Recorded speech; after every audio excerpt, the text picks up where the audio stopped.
चिंतामण महादू रसाळ नावाचे 60 वर्षाचे इसम आहेत।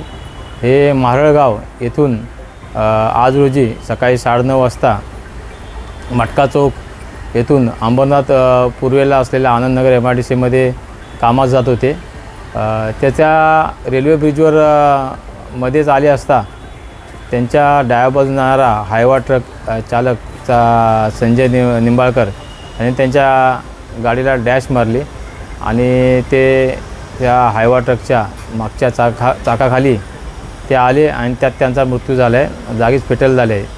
आणि त्या अनुषंगाने पोलीस ठाणे येथे श्री रसाळ यांच्या मुलाच्या फिर्यादीवरनं आपण फेटलचा गुन्हा दाखल केला आहे व आरोपी हा सध्या आपल्या ताब्यात आहे। चूक हायवा ट्रकचा चालकाचीच आहे। त्याने जर दुसरा बाईक चालक वगैरे आपल्या मागून पुढे असताना त्यांनी बघायला पाहिजे होतं, त्यांनी ते बघितलं नाही, त्यामुळे अपघात झालेला आहे।